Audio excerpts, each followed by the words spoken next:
spin cycle on my dryer. So hold on, I'm in my washer. Hold on. Yeah, everybody, if you start, this is Christine. New York, Rachel from New York City. Hello. All right. So sorry. I'm sitting here just going on and on. I'm washing a pair of white tennis shoes that got very, very muddy today. So everybody, welcome, welcome. Before I hand everything over to Christine, first of all, I want to shout out to TJ Mills for sending us the poem on happiness. Since we're going to be talking a bit about happiness today, what a gorgeous, gorgeous poem it was you sent us. And if any of you have other things you want to send on, please. We've told you before, we really do see everything. We read everything. We are 100% here for you and for each other. That's what this community is about. And so if you have things you want to share with us, please feel free. We love it. Before we get too deep in, let's make sure everybody has a paper and a pen. And if they are available to you, you're going to need some Post-it notes. And when I say Post-it notes, I don't mean because we're going to be making lists of to-dos, because that's generally what I use them for. While you're finding your equipment, I'll tell you my Post-it note story. My husband, when we first got together, was so impressed by my overly exuberant organizational skills, which is just a nice way of saying ridiculously over-organized lady, that he pictured my life as being in my head, a giant wall full of Post-it notes. And he decided that his function in my life was to regularly go up to the wall of Post-it notes and slam it so they all went flying. And he's actually done that on the regular. And so I've learned to roll with the flow a little bit more. Some days it's not so easy, but some days I can handle it. Another little bit of housekeeping while you're getting your paper and your pens. One of the things that we regularly say when we get your emails, and that we want to hear, that's important for us. We want to hear, and this is, I think, a universal thing, that I see you. I hear you, I see you, I'm here for you. And so if you're comfortable, we would love to actually see your face. We totally understand if you don't want to be seen. I'm really am so thrilled to see that there are actually more people with their cameras on than last session we did. So if you're comfortable, we would love to actually see your face so that we can let you know we see you and we see you. So I think that's all I have. I have to give a shout out once again to my extraordinary partner, Nicole, who just, this business is becoming the success it's becoming because of her, but this community is growing because she's growing it in the most incredibly authentic way. And she's growing it from a place in her heart that I think needed this too. And so we all feel, I mean, every day something happens where she and I get so excited because we feel the connection even more and more with our community. And it just gets better and better. And I'm not going to speak for her, but I can tell you that for me, especially coming out of lockdown and COVID, which is still very traumatic and very affecting, every time I do something with Modern Prairie, and especially when I do one of these things, I feel less and less alone and isolated. And I'm just so grateful that I have this incredible partner there who gets it and who wanted to create this space with me. So that's awesome. And of course, Christine, I'm not even gonna, because you guys are, if you haven't experienced one of the sessions with Christine, you're about to, and it is a phenomenally exciting, wonderful thing. And I'm so glad she's entered our friend circle. And I'm so excited for tonight. So I'm going to stop talking. You're probably not going to hear a lot from me the rest of the evening, and I'm going to turn it over to the extraordinary Christine. Thank you. Thank you. It's so great to see everyone. We did want to mention, and I don't think we did, everybody is on mute. So and there is going to be interaction as there was last time. questions and we want you to share. But there, down at the bottom, there is a, I believe there's in reactions, there is a raise your hand. And so Nicole will be moderating. Melissa will be jumping in. So raise your hand if you do want to share when we get to that point. And so similar I do see some names and some faces that we saw that from last time. And so I want to start the same way. I just wanted everybody to take a few minutes. I'd like you to close your eyes. We're just going to take a few minutes for ourselves here to center. And box breathing, as a reminder to whoever was here, box breathing is just a type of quick meditation, and it's inhaling for 4 seconds, pausing for 4 seconds, exhaling through your mouth for 4 seconds, pausing for 4 seconds. When you inhale, inhale through your nose. So if everybody, we can just do this together. Inhale, pause, exhale, pause. We want to thank you for being here this evening. I'd like you to take a few minutes or a few seconds to thank yourselves for taking the time for something that's important to you. May have been the first time that you've taken a moment just for yourself all day long. We want to have you trusting yourself during this hour, trusting the community that's around you. We're all here for the same reason, and to feel connected, to feel positive, and to feel really good about what we're doing. So as Melissa had said, my name is Christine Semple. I am a life coach and wellness coach.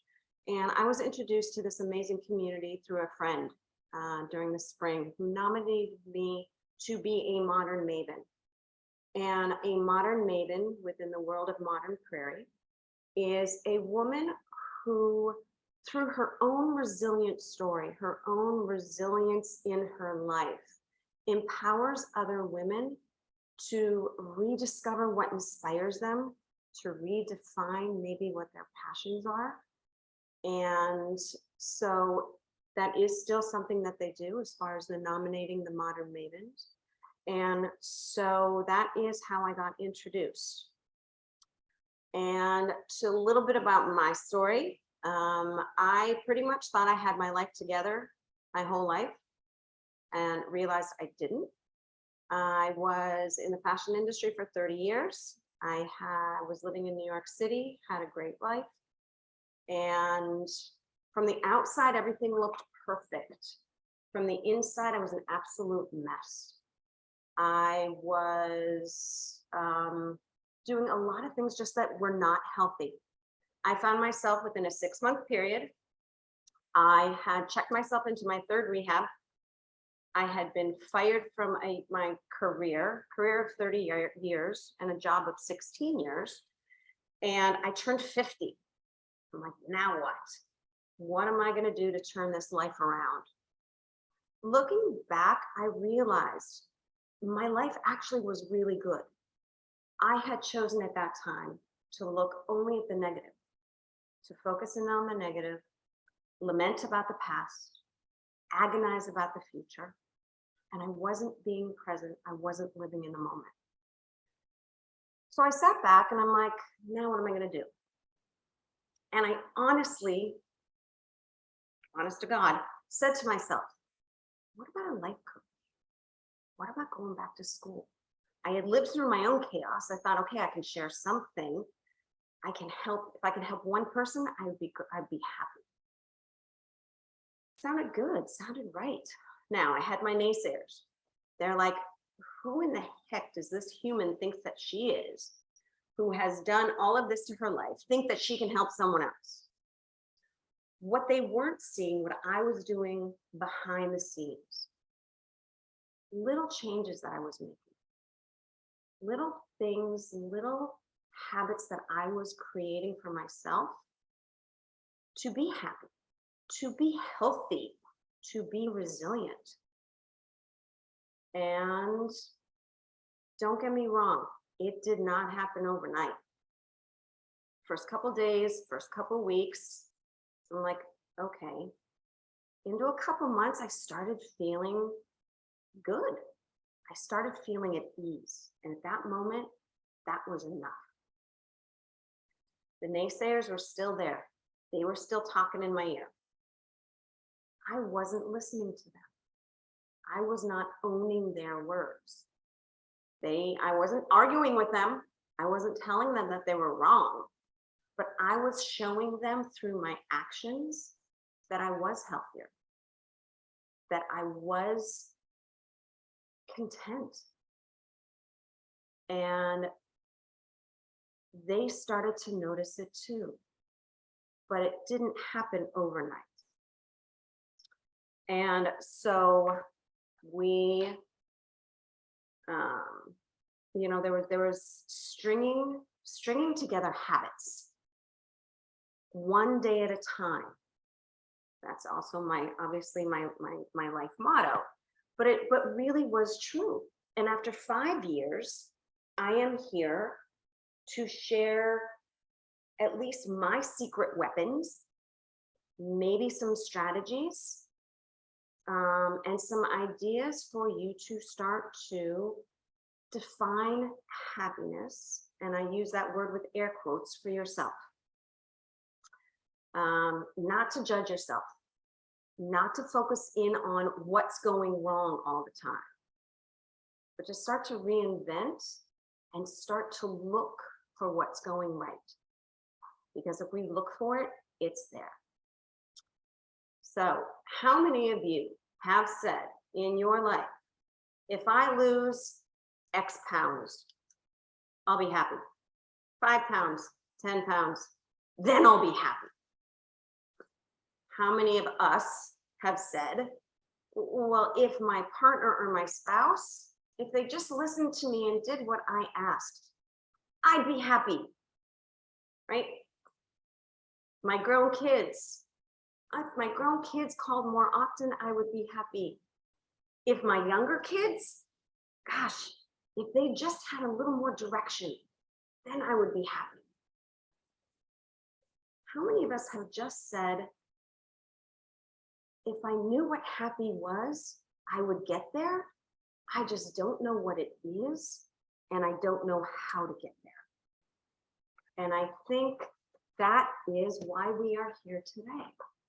We're here to understand why happiness, feeling good, feeling content, we'll use a lot of different words, why it needs to be a habit, why it's not something that you're born with or not born with, certainly not anything to wait for, and not anything to earn. So with our time, I'm going to give a little bit of food for thought of what happiness is, maybe debunk the definition of it a little bit. We are going to do a writing exercise, and I am going to share the #1 success story to find that well-being that most people don't know, and if they know it, they don't always do it. And then I am going to give some strategies that maybe might work for you. This is not a one-size-fits-all, and that is what we are going to figure out. We seek happiness a lot. We read books that tell us how to get happy. We listen to podcasters who say, if you do exactly what I'm doing, these 3 steps, then you're going to be happy. Happiness is a word that in society, when Nicole and I were talking, society, it's used really broadly. We throw it around a lot. You can buy happiness if you buy this. You can take a supplement, can up your dopamine. If you find that perfect person, they will make you happy. How many of you are in a relationship with another human being?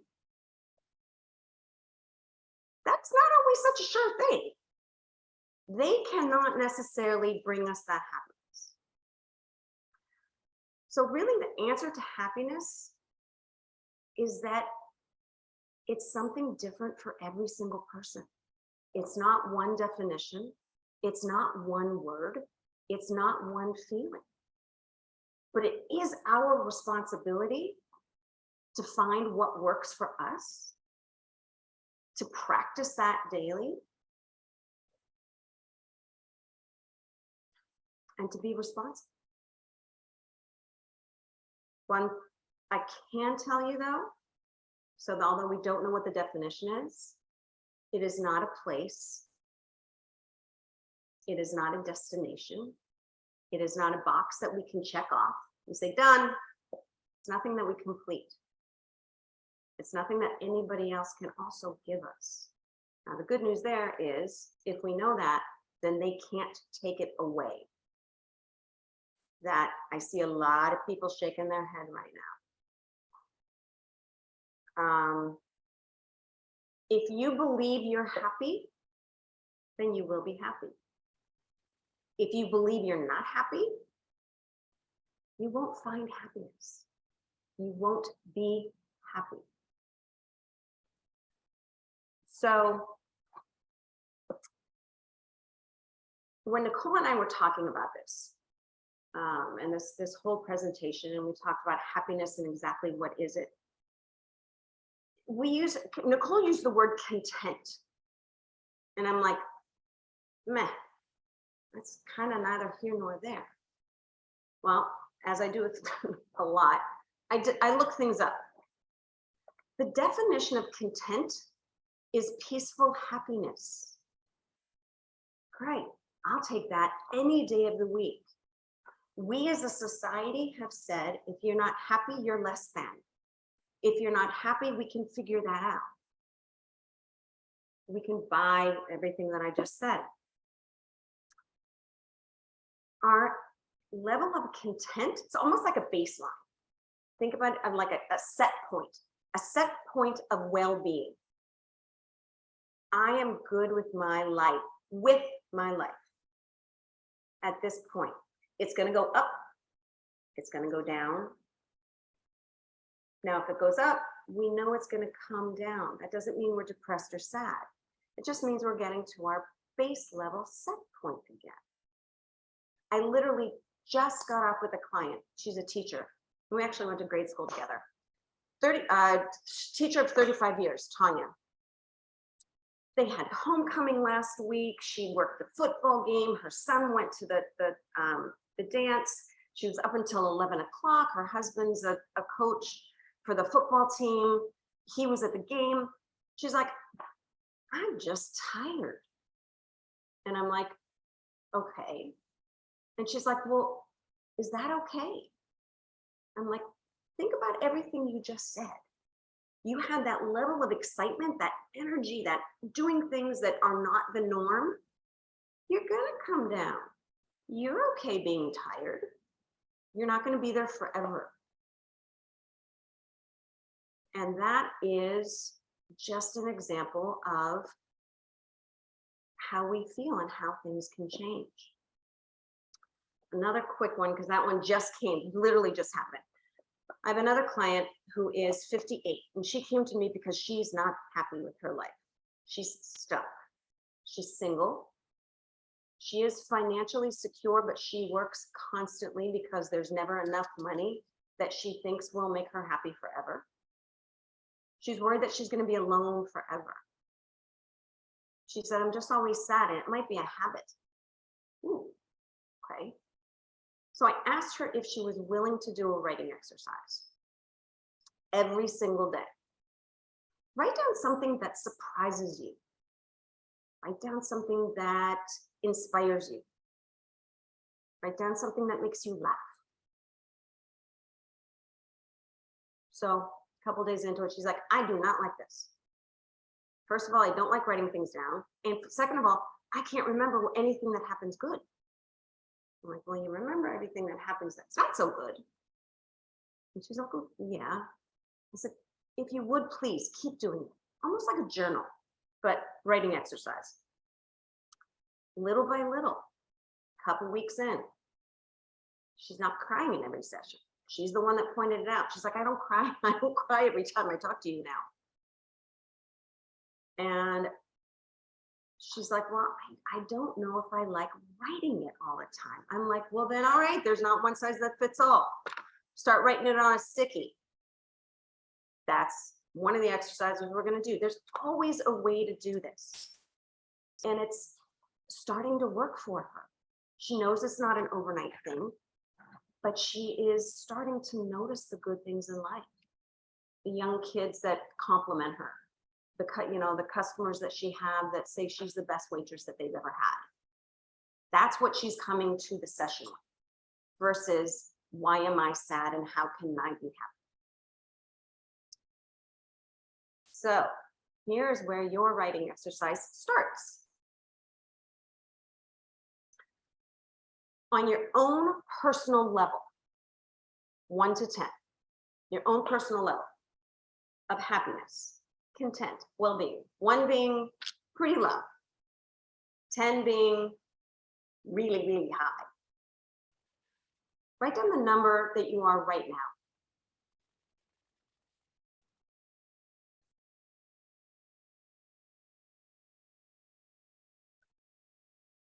Number that represents your level of happiness, yours.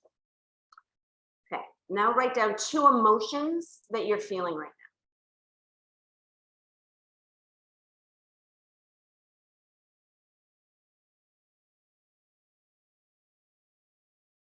This is where we're going to share. How many of you were on a scale from 1 to 5? Okay, Nicole, I lost my thingy. How about, okay, sorry, oh, no, there it is. Okay, how about Dawn?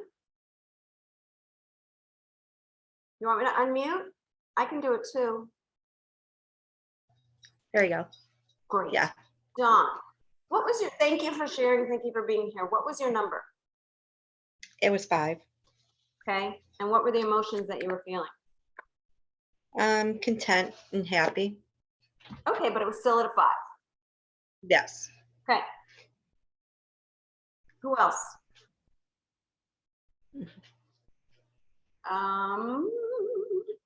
Terry Gassett.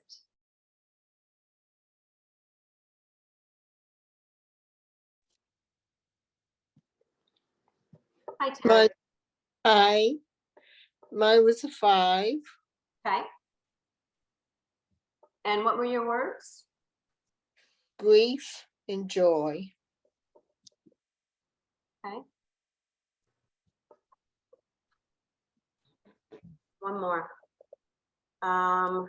Jan. Jan Wee. Mine was a 6. And my 2 words are peaceful and hopeful. I love all of these words.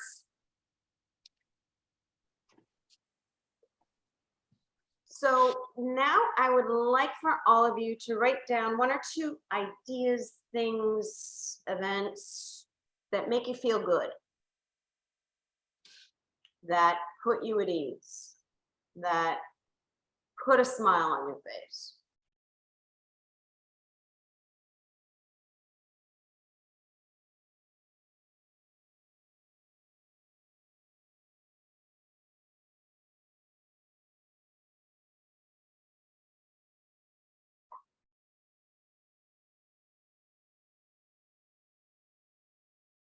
Okay. Anybody who wants to share? Gretchen Burgess.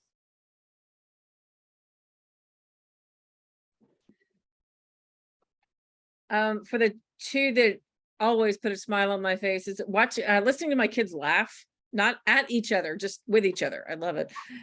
And watching my oldest son self-advocate. He's got 2 disabilities, and him verbalizing what he needs is a big deal that he's not always been able to do. So pride just like beams out of my head whenever I see him do it.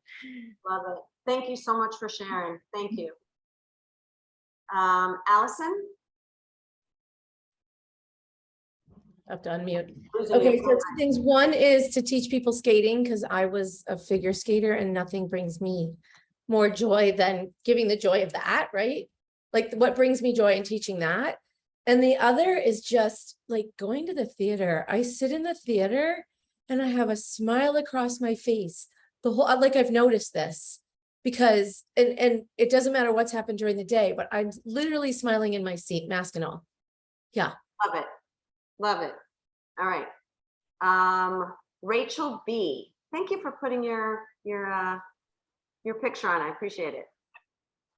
It's me, Rachel. How are Hi, you? Rachel. So, the two things that make me happy is my family and dancing. I love to dance. Dancing. I love it. That's my happy place.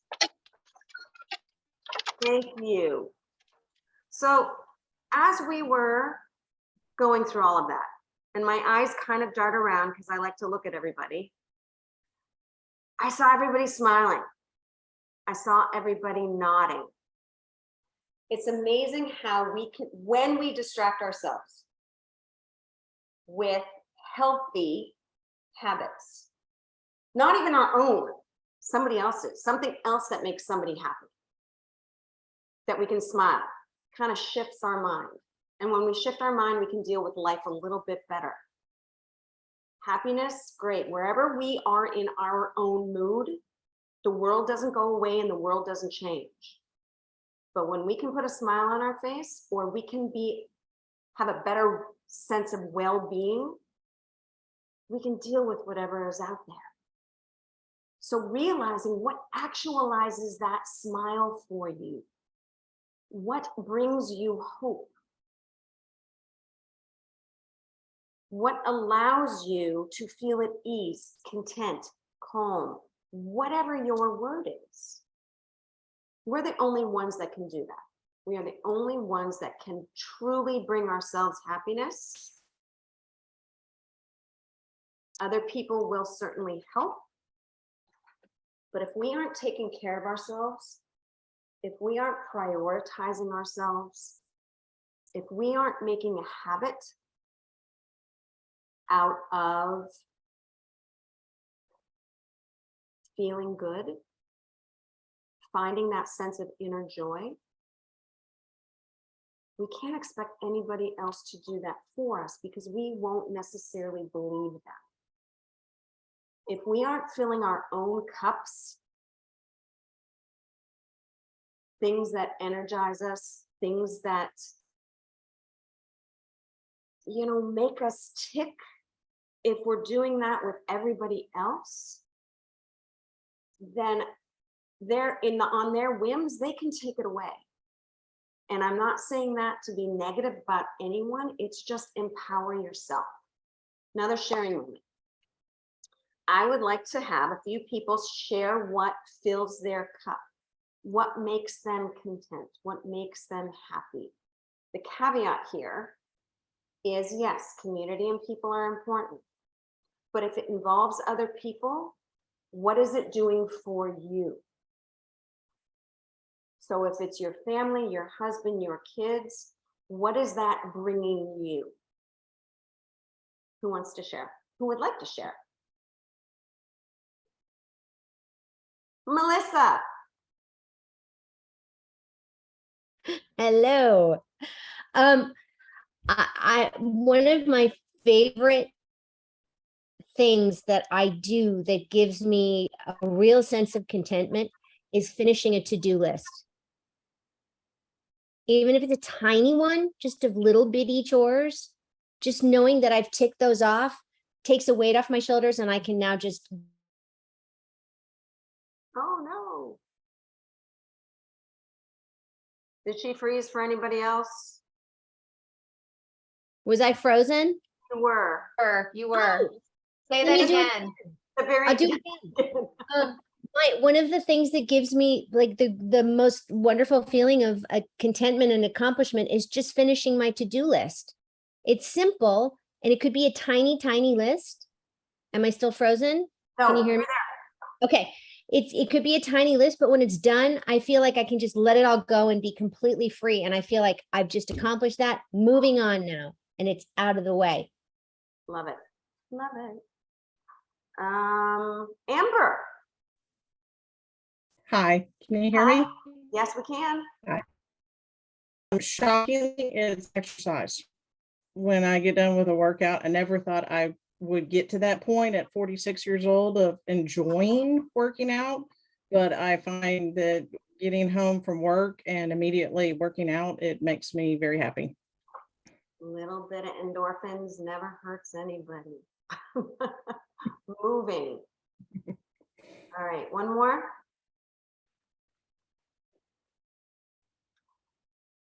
Gretchen, you're back.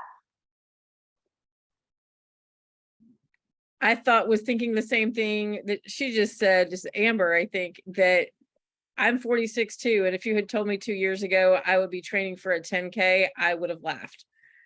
But I am, because I figured why not? And I'm the same way. I feel much better than I ever thought. I don't feel like I'm going to die right after I finish jogging. I feel great. All right.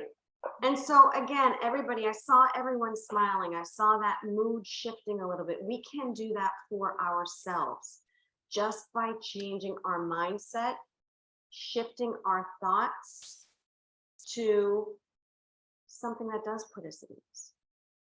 So I'm a little bit of a geek. So a little bit of science here, a little bit of cool stuff. None of us are alone that we notice the negative, that we pay attention to the negative. That is our primitive brain allowing us to survive. We notice the negative. We use more words to explain it. And again, that is purely because it is survival. When we feel a physical threat, fight or flight or freeze. Where we are now in 2022 and on, when we feel an emotional threat, our brain honestly doesn't really know the difference. It still feels that it's a threat. And so when we have that negative emotional feeling, that it brings us down. We don't necessarily capture it what it really is. We're trying to keep ourselves safe, but there's some emotions. And so if you remember from the last session, we have 60 to 70,000 thoughts a day that go through our mind. What we consume is important. It makes a big difference.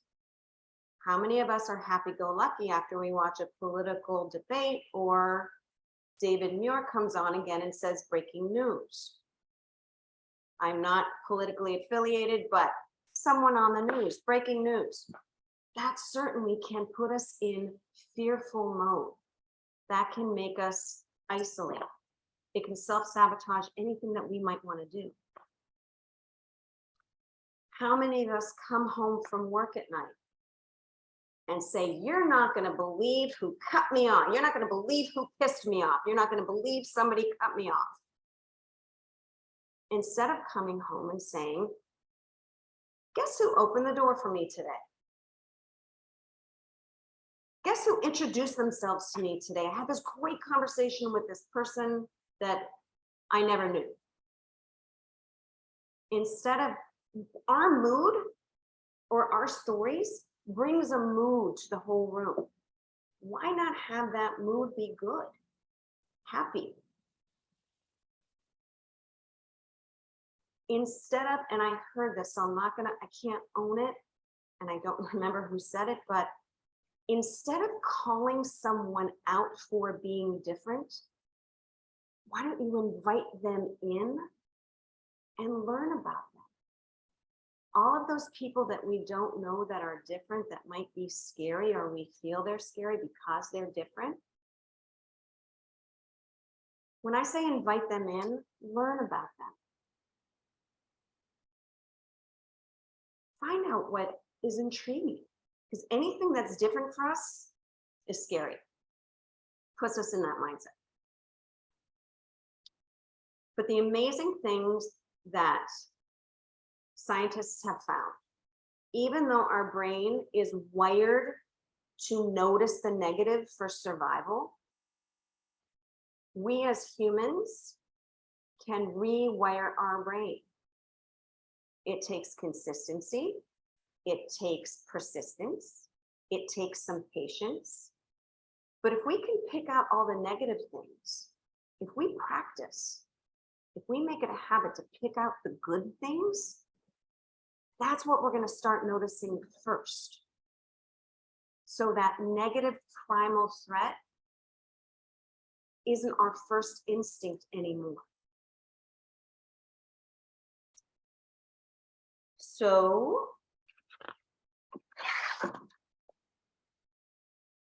the ideas and the tips that I have to share today, because every day is a clean slate. We bring our past with us and we can muck it up. We bring negative thoughts with us and we can muck it up. It's a clean slate that we can start with a new mindset. Still have to deal with everything that we have to deal with. But in true modern prairie fashion, everybody has their own recipe. We have our own list that we try and we tweak. Some people use exact recipes. Some people, they tweak it a little bit. But it's yours individually.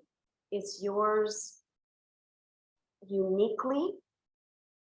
And so practicing that habit is what we need to do. And the secret that most people don't know, or if they know, they don't do, is whatever works for you, whatever habit that is, you do it on the days that are great. It's not tough saying good things when you're having a great day. It's also when you're having a good or a neutral day, okay, I can do this, I'm capable. It's really hard to muster it up when you're having a bad day or a low day. So you practice on the good days. You practice on the great days. You don't get the weekends off from this type of practice. So on the bad days, you don't feel like a fake. You don't feel like a fraud. You don't feel like someone else is giving me a positive affirmation that worked for them, because you've already said it yourself. And you can believe and listen to yourself. We do believe and listen to what we say. What we say is important. So the first strategy that I have is waking up and saying something that is going to get you energized, something that is going to put you in a good mood, but it's got to be personalized. I have a client who is a teacher, another teacher. I'm not a teacher. She happens to be up in Westchester, and she started a session off, and excuse my French again, I'm quoting someone. I'm a kick-ass teacher. That's the first time I heard her say that. I said, write that down. She's like, what? I said, get a sticky note and write it down. She said, okay. She said something else, something else. She's like, I was capable of doing that. Get your sticky note, write it down. I am a kick-ass teacher. I am capable. You find your own positive affirmations on your great days. I am capable. I am resilient. I am sexy. I am pretty. Because on those crap days, when you're not really feeling it, You've got these posties stuck to your computer, stuck to your bathroom mirror, stuck to the toaster, stuck to the refrigerator, stuck to the wheel of your car. And when you see it, you say it out loud. I am capable. I am sexy. I am pretty. I am capable. May have said that already. I'm a kick-ass mom. Damn, that's a full-time job.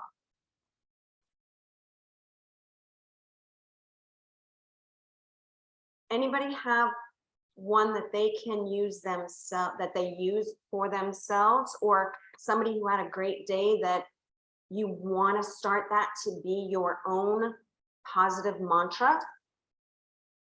Who wants to share? Come on, don't be shy. Someone raise your hand. All right, thank you, Terry. It's not really a mantra, but and it's kind of corny because you hear it all the time, but I have gotten the most benefit from actually listing the happy things in my life, in my mind, or the things that I'm really thankful for. It really does help to do that. Like if you're having a hard time, just stop, be by yourself and just stop. These are the good things. This is what I'm really thankful for. It really does help. And I've actually been trying, when I get to put my 4-year-old grandson to bed at night, I always tell him, when you're going to sleep, try to think of something happy that happened today. So I'm trying to start that with him a little bit too. And I love that because your night actually starts your day. How Yeah. your evening ritual, how you put yourself or tell yourself it's time to hit the pillow, what kind of mood you're in, that starts your next day because that's what you're going to remember. And you, Terry, actually hit my second one, which is your gratitude list. I know it's thrown around a lot. It is. But the thing about a gratitude list, and I started that with my husband. He's like, I'm grateful for you. I'm grateful for the dogs. I'm like, okay, we can repeat that all the time. And it's wonderful. The little things. I am happy to have a hot shower. Anybody hike? Anybody come home that very first night and they're like, oh my God, I get a hot shower. Happy for a hot shower. I'm happy that I woke up today. I'm happy that, my dogs only barked at 2 people. The little things that we start to look for, it's another thing, it's another practice that we just need to get into a habit of. Because when things go well, we kind of put these habits to the side. We're like, I don't need them. I'm doing great. Then the days all of a sudden that we're having some trouble, you're like, how am I ever going to get out of this? Well, we know how to get out of it.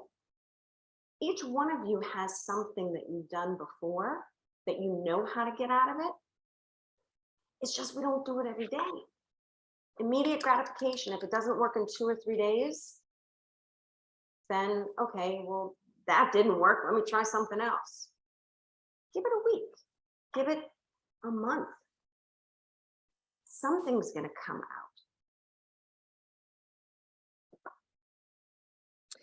The third thing that I have. We've got a couple more raised hands. Should we take Okay. it from Susie and Paula? I'm gonna do Paula, I'm gonna get you up here. You can unmute you, and then Susie, you're next. There, can you hear me? Yes. Yeah.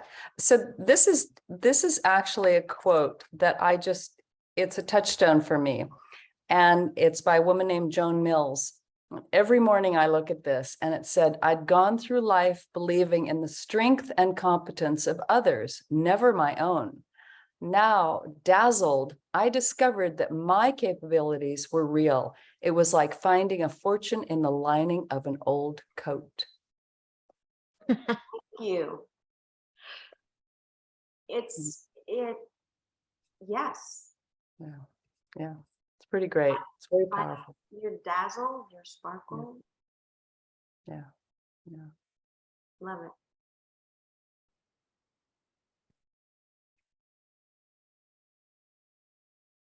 Did you want to go to Susie, Nicole?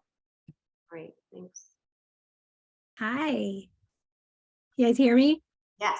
Okay. Thinking about that affirmation, I think often I wake up and I just say to myself, I'm ready. Like ready for whatever is coming my way. I love that. And yeah, and you know, if it's a good thing, obviously we're happy about that. If it's a challenging thing, well, it still helps you feel that you're ready to meet it head on and do what needs to be done. Because it's not going away. You can't ignore it. So to be ready for it, Right. you know, you're not gonna brush it under the other thing is, so it's the little things and also to be specific. If there is someone or something, you know, I'm happy that my husband puts his snore guard in because I asked him and he listened and I had a great night's sleep. I feel better after that. Be as specific as you can. It doesn't get monotonous. Melissa, you had one as well. So you're on the screen as well. Well, now she switched subjects. I mean, I had my little affirmation, which is even smaller than everybody else's, which is just 2 words, I can. Whatever it is, I can is big. That's just my own personal, it gets me going. But what you just asked us for, Christine, seems like a component of an acknowledgement of something we're grateful for, something that would be on our grateful list. Am I right? Yes. So I'm going to back it up to when I first had to write a grateful list ever in my life. And my dear therapist, Smarta Ross, sat me down and said, because I was in a really bad, dark, messed up place. And she said, I want you to write a grateful list, but I want you to start with being able to see. Because I was going to write, well, I'm grateful for my kids and I'm grateful for my house and I'm grateful for, She really wanted me to talk to the fundamentals. So that reframed everything for me. So now it is the little things. There are nights where I don't sleep great. But when I do have a great night's sleep, I wake up in the morning and go, well, that was wonderful.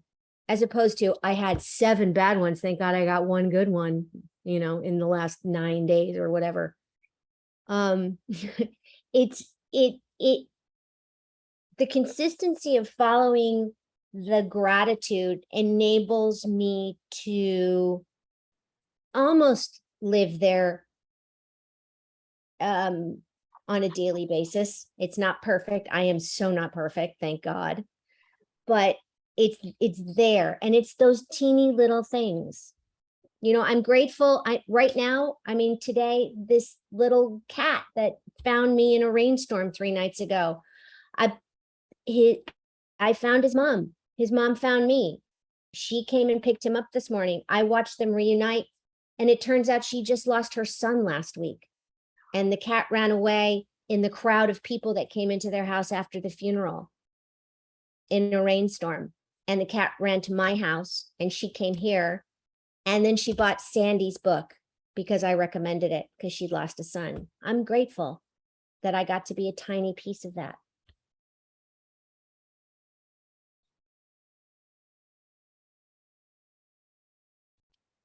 And from what Melissa just said, we never know what anybody else is going through. You give a smile, I think I said it last time, smiling makes me feel good. But if I'm smiling at somebody else and they smile back at me, you just got, you know, you got a happy group. And so it is the little. The third tip is community and staying connected the good old-fashioned way. And that's picking up the phone and hearing a voice. that is writing a note card. I bought the beautiful red, the peonies. They're down in my office. The Poppies. Poppies. I bought them and I sent a note to my mom. Just had a smile face saying, thinking of you. She sent me a picture of it. She texted. She's like, oh my God, it made my day. Easy. Not texting. It's just the connection that we need, that good old fashioned voice, community, paying forward, all of those things that we forget to do. And then why do we feel isolated?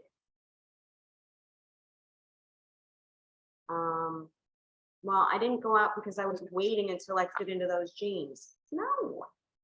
Buy another pair of jeans, put a skirt on, because if you say no too many times, then people are going to start to stop asking. And then you're like, well, why aren't they asking me out? Why aren't they asking me to join? Be present, be in the moment. And that is the last actually tip. Be present, slow down.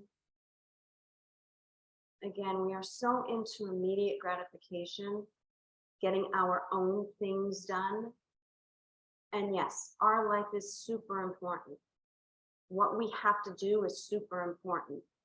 Picking up those toys, dusting. The dust and the toys, they have patience.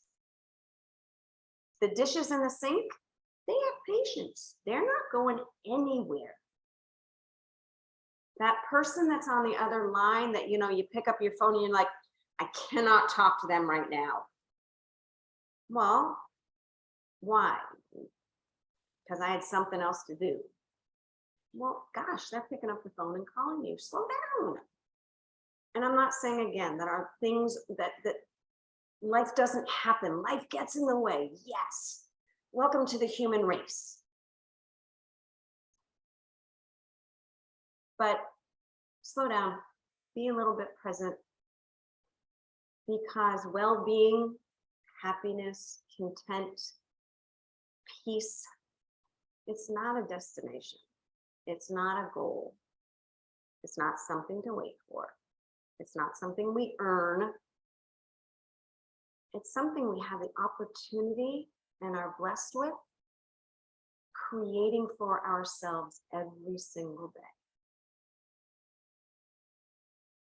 And I hope that if you walk away with one nugget that made you think, that made you smile, that you're like, all right, I'm going to go buy my Post-it. I mean, talk about Post-it notes. I've got different colors. I've got pastels. I've got brights, because they all mean something different to me. My husband laughs at me. But that's okay, because I know that I'm capable. I know that I'm resilient. I know that I have a community, which is exactly what this is. And thank you all for being here. Thank you for coming back. Thank you for coming for the first time. We will be having a few more before the end of the year. And really, if we think about it, it's October. We are setting ourselves up for the holiday season. The season that we're running around like chickens with our heads cut off, that we're thinking, what am I going to buy whom? What am I going to have for Thanksgiving? Use these tips, start them now. So when it comes to November, you've got your stickies, you are armed. Good days, not so good days. You know what you're saying to yourself, and you're saying, yep, that's me. Maybe not right now, but it is me.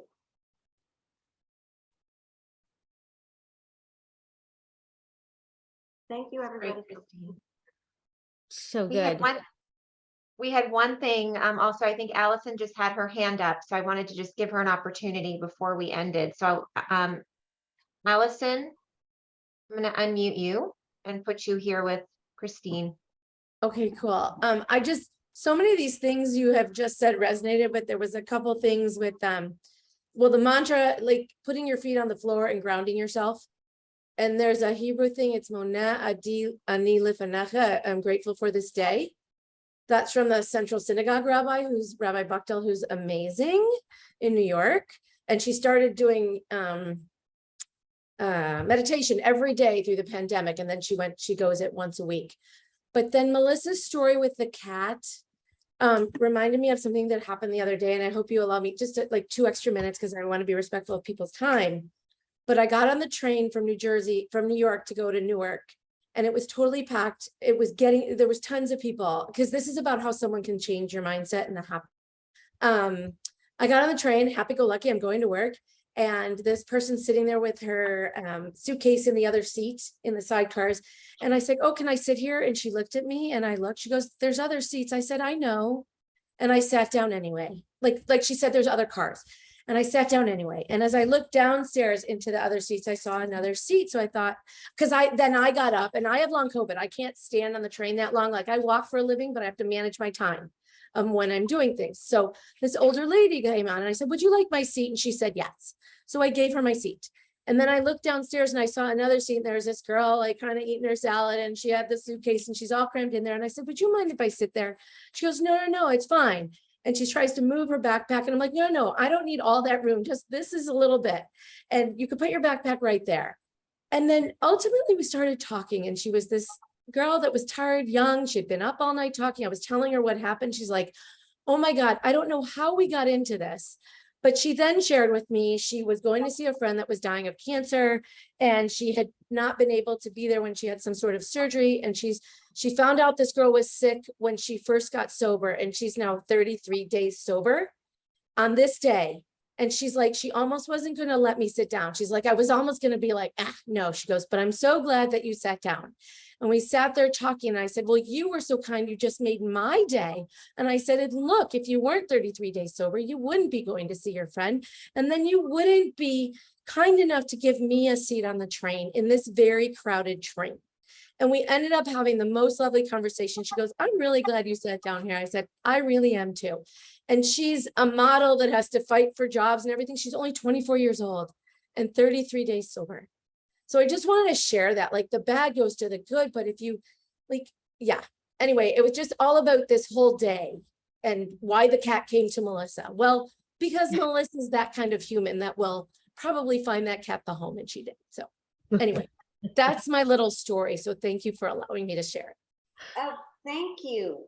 You know, service, doing something for someone else does as much for them or as much for us as it does for them. And sometimes it's even more for them, because again, we don't know what's going on through their day. So, you know, a girl who's 33 days sober, actually being able to admit it, check, proud of her, proud of herself, great conversation, connecting, not, you know, looking down, putting our face down and what do I have to do today? Good So, stuff. I want everyone to go out. I really, honestly, I don't want to promise, but I can almost guarantee you, if you start this practice, whether it be the gratitude list, do it on a sticky note, gratitude list, it doesn't have to be a list, grateful for. There's something chemical between when it's in your brain and you write it down, then you say it out loud. What we say to ourselves is important. We listen, we believe. And it's not someone else's affirmation, it's your own.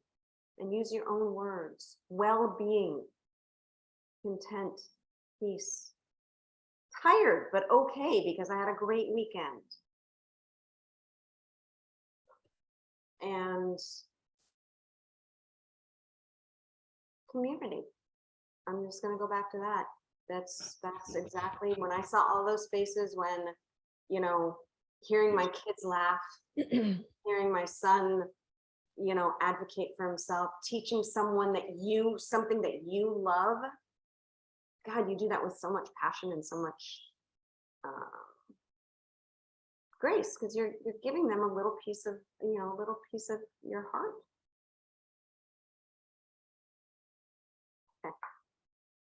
You. That was awesome. That is so, it's this was just another great session together. We're a little bit over time, but I'm going to tell you guys a really, really quick story because I just feel so compelled to. On top of the kitten story, which is a whole other thing that I will write down at some point and will become an Instagram post or a blog post, but I'm still digesting it because it was just too much. But I will tell you this. I love the holidays. I love from Halloween through New Year's. It's my time of year. It's my weather. It's my jam. I just love it. The more people who can come for dinner and the earlier in the month for Thanksgiving that I have to start planning, the happier I am, the more elaborate it can be. It's my thing. And my family over the years my kids have grown and gotten married and gotten partners and raised kids, and our family's kind of spread out all over the place. So it's really hard to get everyone together for a holiday. And our schedules, my husband's and mine, have gotten a little crazier over the last few years because God bless him, he's working more and more, and I go with him. And this year for Thanksgiving, it looked like it was going to be just the two of us, which we've done before, but I miss the kids. And we do have some kids in the New York area, and we wanted to get them together, but our apartment in the city is small and our place up here is remote. And one of our children has a new baby and it's hard for them to get around with 3 kids. And I mean, I was racking my brains to figure out how to make this dinner for everybody. And it hit me one morning. I went, wait a minute. Don't people go to restaurants sometimes for Thanksgiving dinner? Isn't that a thing? And I asked my husband, and he went, yeah, babe, we could make a reservation. Actually, I fought it for days because I thought, I'm not going to do that. I'm not going to go to how am I going to, and who's going to be open? And then I finally woke up one morning and went, okay, I can. And I Googled what restaurants in New York City are open for Thanksgiving dinner. By the way, a lot of them.